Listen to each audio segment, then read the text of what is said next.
বিস্তারিত জানাতে সংসদ ভবনে আছেন রিপোর্টার আহমেদ সালেহীন। সরাসরি যাচ্ছি তার কাছে। সালেহীন, এখন আপনারা জেনেছেন যে আসলে রাষ্ট্রপতি মোহাম্মদ শাহাবুদ্দিন তিনি কিন্তু পদত্যাগ করেছেন এবং তার পদটি কিন্তু শূন্য হওয়ার পরে স্পিকার মেজর হাফিজউদ্দিন আহমদ তিনি কিন্তু দায়িত্বভার গ্রহণ করেছেন রাষ্ট্রপতির।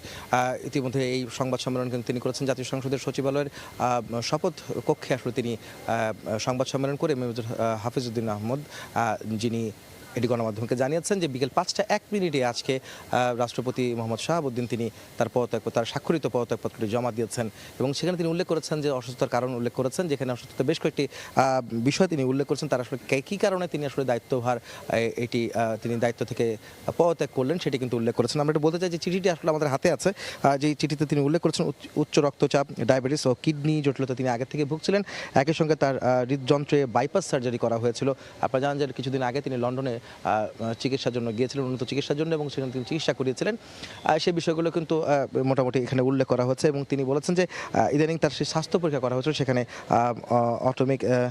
অটোনমিক যে নিউরোপ্যাথি নামক রোগ শনাক্ত হয়েছে, যার কারণে এই রোগটার আসলে কারণে মূলত তিনি ক্ষণিকের জন্য অচেতন হয়ে যান প্রায় সময়, এবং এই অবস্থায় আসলে রাষ্ট্রপতি দায়িত্ব পালন করা তার জন্য সঠিক হচ্ছে না এবং তিনি পারছেন না বলেই আসলে এই চিঠিতে উল্লেখ করা হয়েছে। এবং তারপরে কিন্তু আজকে বিকেলে তিনি পদত্যাগপত্র জমা দিয়েছেন। আমরা 2-3 দিন ধরে কিন্তু শুনছিলাম যে রাষ্ট্রপতি পদত্যাগ করতে পারেন, এটা কিন্তু আমরা কিন্তু বাইরে থেকে জানতে পারছিলাম এবং আমরা গতকালকে আসলে নিশ্চিত হয়েছিলাম যে তিনি হয়তো আজকে নাগাদ, অর্থাৎ শুক্রবার তিনি যে কোনো সময় পদত্যাগ করবেন, স্পিকারের কাছে তিনি পদত্যাগপত্র জমা দিবেন এবং সেইটি কিন্তু আজকে হয়েছে। এবং আপনারা জানেন যে থাইল্যান্ডে সফরে ছিলেন স্পিকার হাফিজউদ্দিন আহমদ এবং তিনি কিন্তু তার সফরটা সংক্ষিপ্ত করে ঢাকায় এসে পৌঁছেছেন দুপুরে আজকে 12টা নাগাদ, এবং তারপরে আজকে বিকেলে 5টা নাগাদ তার কাছে সেই রাষ্ট্রপতি শাহাবুদ্দিনের যে স্বাক্ষরিত যে চিঠিটি, পদত্যাগপত্রটি, সেটি তার স্পিকারের হাতে পৌঁছায়। এবং তারপর সংবাদ সম্মেলনে তিনি উল্লেখ বলেছেন যে অসুস্থতার কারণগুলির কারণে আসলে তিনি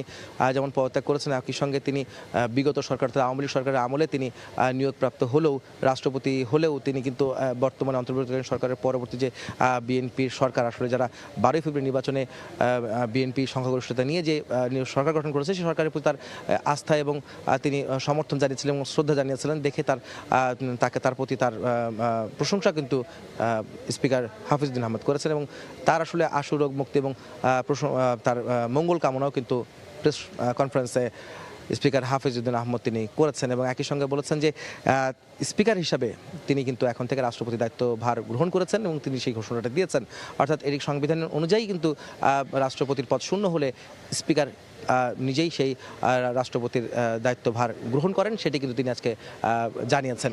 এবং এরপরে আসলে আজকে এই রাষ্ট্রপতি যতদিন পর্যন্ত নির্বাচিত না হবেন, পরবর্তী আসলে আজকে পদত্যাগের পরে আসলে 90 দিন সময় থাকছে, 90 দিনের মধ্যে আসলে রাষ্ট্রপতি নির্বাচিত হবে। এর সময়কালে আসলে স্পিকার মেজর অবসরপ্রাপ্ত হাফিজউদ্দিন আহমদ তিনি দায়িত্ব পালন করবেন রাষ্ট্রপতির, এবং তার পরবর্তী আসলে রাষ্ট্রপতি নিয়োজিত হবেন 23তম দেশের রাষ্ট্রপতি নির্বাচিত যিনি হবেন তিনি বঙ্গভবনের আসলে বাসিন্দা হবেন, আসলে সেটি কিন্তু বলা যায়।